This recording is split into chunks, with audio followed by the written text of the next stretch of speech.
Look, there's a lot to not like from that game last night, not least of which is the worst team to give that point to might have been New York. Good morning to you.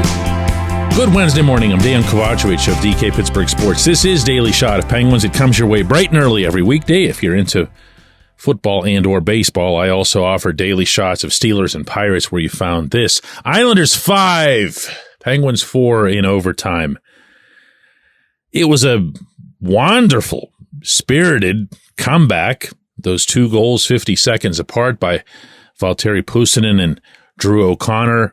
It was that much more wonderful because, man, that's who you want contributing. You want to feel something, anything about this franchise's future that isn't just endless doom and gloom. But then Adam Pelech scores from Grant Street. A really rare bad night for Alex Nedeljkovic. That was a bad 4th goal by the Islanders and a bad overtime goal by the Islanders that prompted Nedeljkovic to say to me afterward that it was on him. He took 100% responsibility when I tried to give him an out, meaning just by asking a simple yes or no question as to whether or not he had a clear view of the shot because it came between Chris Letang and Sidney Crosby. He was like, no. Don't do that. I saw it all the way. I got beat. I blew it. I blanked the bed, actually came from his mouth at one point. And there were a bunch of other things that went wrong, not least of which I thought was the power play going 0 for 3 against the NHL's number 32 ranked penalty killing unit. And that, of course, would be 32 out of 32. But I really liked, and this shouldn't surprise anyone who's a regular listener of this show, what Puustinen brought. I also liked what he brought to Chicago last week. I did mention on this show that his metrics didn't support what I was saying to you. I also kind of said that I didn't care because hockey's metrics are based on some of the crudest data available in any sport. And doesn't look like that's going to change anytime soon. So when I saw Puustinen really hustling and tracking down pucks ahead of the Blackhawks and making things happen, I wasn't going to be fooled by shot attempts, which is the data that leads into almost all advanced analytics still today. In this game, Puustinen got the goal with a double whack of a Chris Letang rebound out of the air to get it past Ilya Sorokin. Really nice little goal. But he also got it by going hard to the net, which is something that he does without having to have a coach scream at him over it. He's always done that, and I've told you that too for a long time. What's more, after he scored the goal, and if you were in the building last night, you're going to know what I mean, maybe more than somebody that was watching on TV. But when he would get the puck after that, he was just rocketing it. He wasn't thinking about anything. He was just firing it on net. One time off the side of the pipe, another time just missing over Sorokin's shoulder. And so I had a question after the game for Mike Sullivan about both Puustinen and O'Connor, 2 guys that they really could use contributions from, if only because there's so many others in this lineup who never score. And Sullivan, who's been as tough on Puustinen as he is on most young players, eventually got to the point where he said this. Yeah, I thought he played well. You know, he was a significant part of the 2 goals, the 2 comeback goals.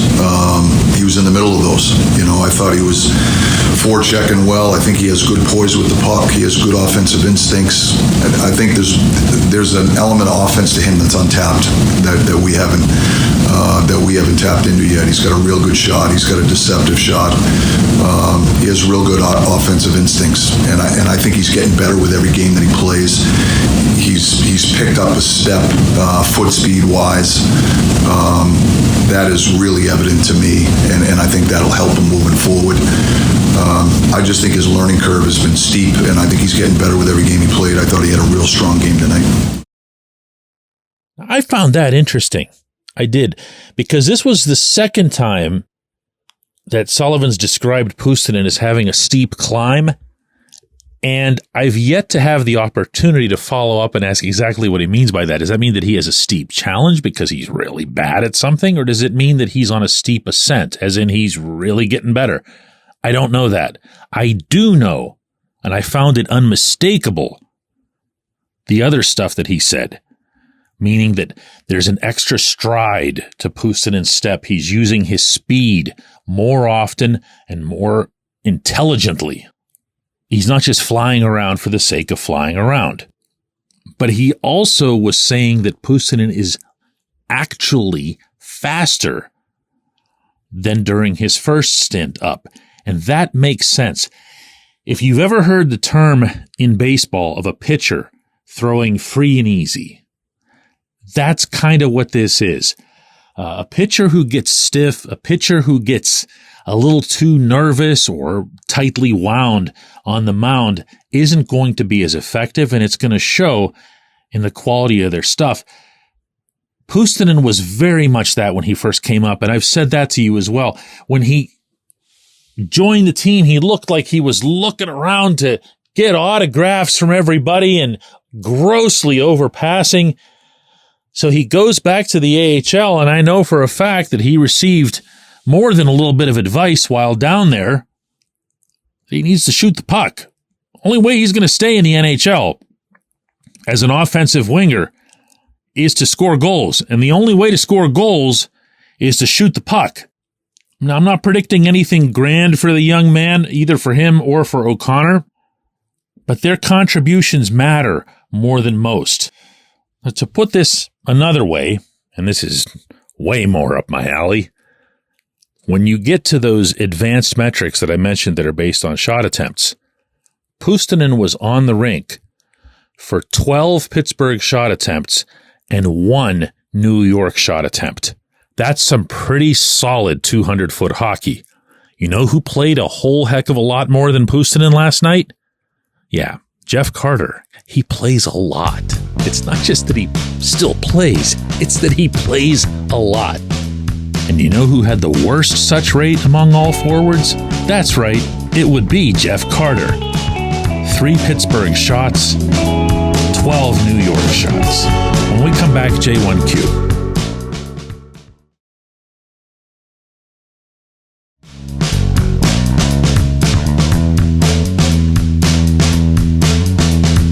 Today's J1Q comes from Dan, who says, DK, these kinds of mental lapses, how is this not coaching? And I hate to say it, but leadership, even if it isn't Sidney Crosby, because we know his work ethic shows. But this game was just so the pattern for 2 seasons now and more. Dan, I'm not so sure that it was. I mean, unless you just want to point to losing to the Islanders, which is something that the Penguins have been doing on a regular basis since 1975.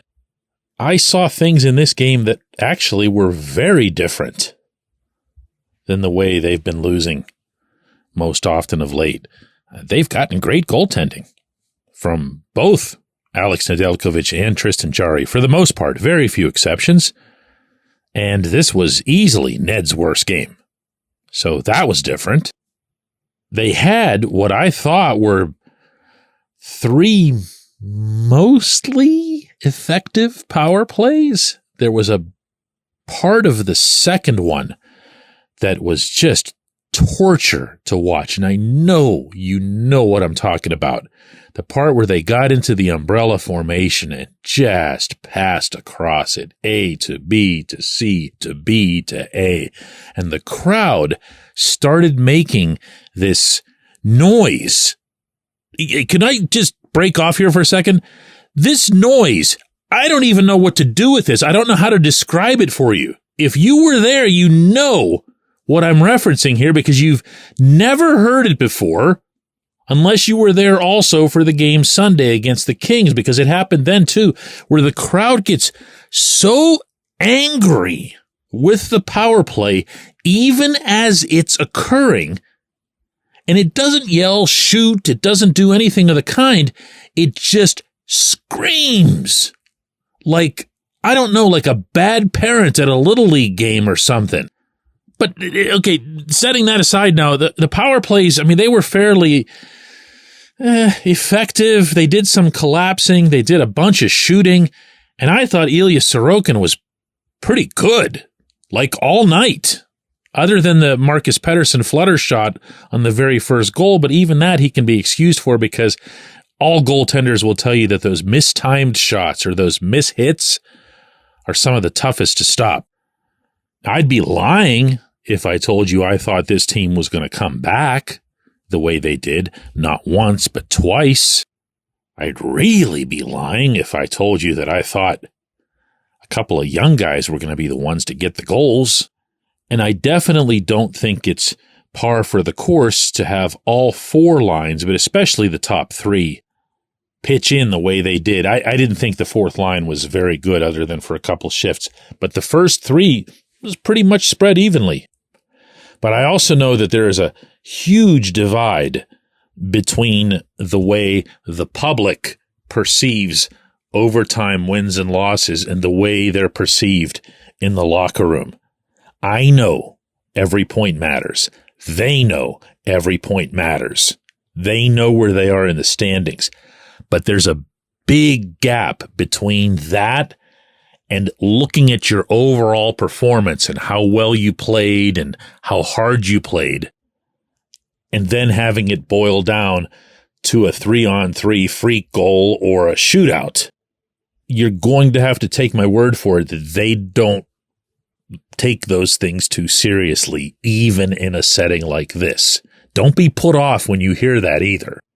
I'll repeat that they know that the point would have been nice, but they also know that that's not really hockey, what goes on in 3-on-3, and definitely not in a shootout. So I'm sure there are some things from a coaching standpoint, from a leadership standpoint, that they would have loved to have done better last night. You would hope that they'd be self-aware enough on both of those levels. Sullivan using that waiver claim guy on the second line was a massive mistake. He was knocked all over creation all night. It was an embarrassment. He didn't look like he belonged in the league. Sullivan sending Riley Smith out to open the 3-on-3 overtime was, wow, what in the heck was that?